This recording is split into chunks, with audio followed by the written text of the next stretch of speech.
And now, for more insight, we welcome Dr. Eric Mandel, founder and director of the Middle East Political Information Network and senior editor for security at the Jerusalem Report. Dr. Mandel, thank you so much for joining us. There is much to discuss. Let's start with these questions over phase 2 of the deal, if it will even happen. Discussions right now around a possible extension of phase 1. How do you see it unfolding? Well, thank you for having me, Benita. Extending phase 1, which is allowed if phase 2 negotiations are going on in some form, allows for some ambiguity to be in a gray zone here. But I think we need to look at what Witkoff said specifically. He said phase 2 will be a permanent ceasefire, a cessation of violence, and Hamas will not be allowed in government. And he also quoted Bibi's red line. The red line is Hamas cannot be involved in a governing body. No mention there from Witkoff, yes, from Bibi, but not from Witkoff, about demilitarization.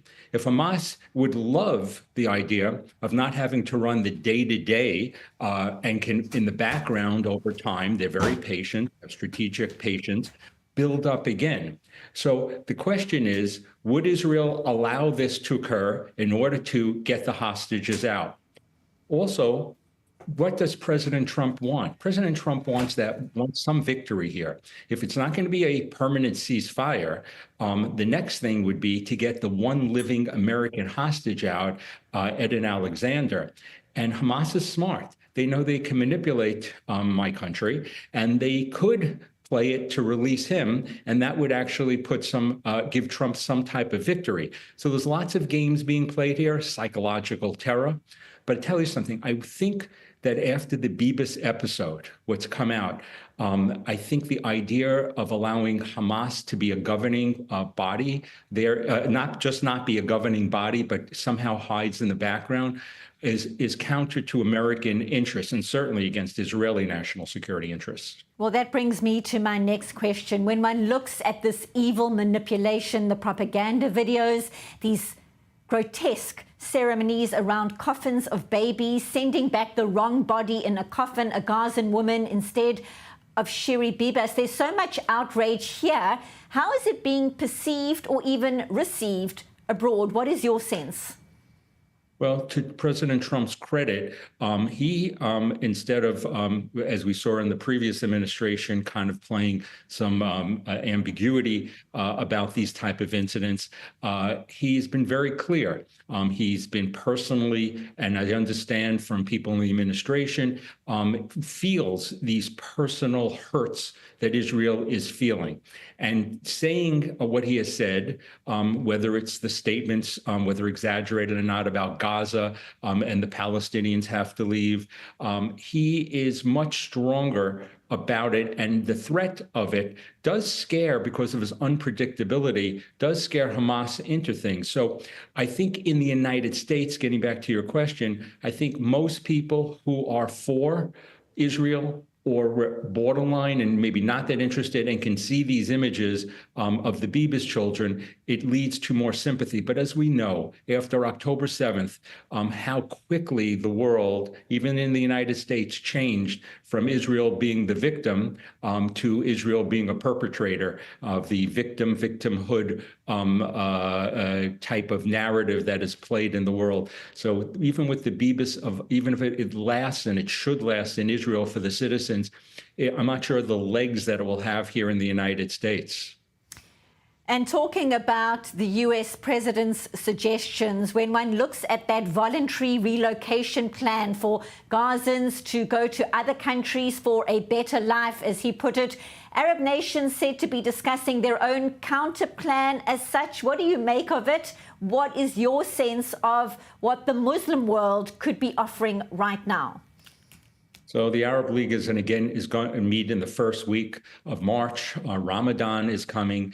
From what I understand, it's going to be repackaged plans, Palestinian Authority or some reform Palestinian Authority that will come into Gaza, and then there will be help and monies that will come in there.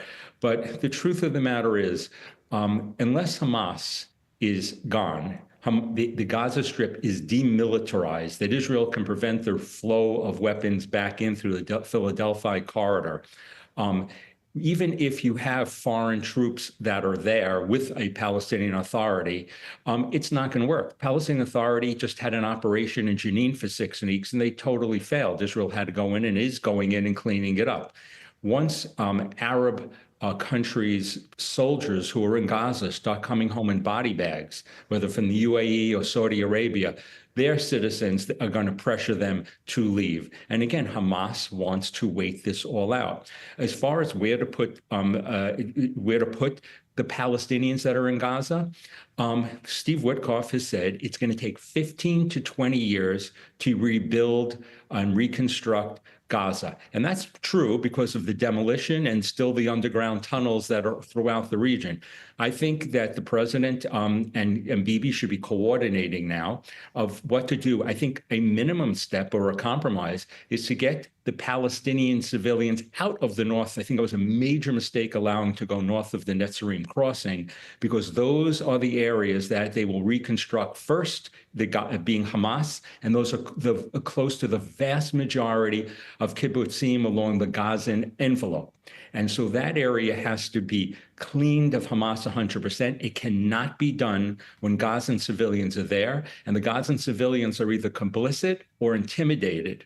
And it's one of the things I was listening to Haviv Rettig-Gur from the Times of Israel, where he said that the Bibas family was taken initially by Gazan civilians. People forget of the radicalization of the Gazan population, which will take generations to change.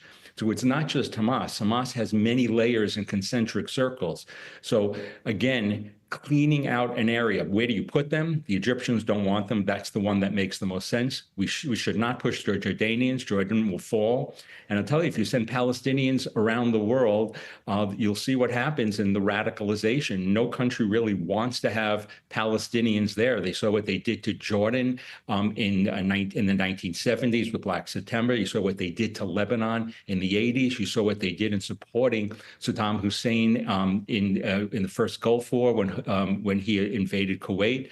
So the Palestinians are a destabilizing force, whether they go to the West or whether they go to Arab countries. And by the way, Palestinians overwhelmingly seem to would like, if they're probably given free choice, I believe, would go to places in Europe, Canada, Australia, or the United States to get out. I bet you 40 or 50% would. Some polls have shown that even pre-October 7th.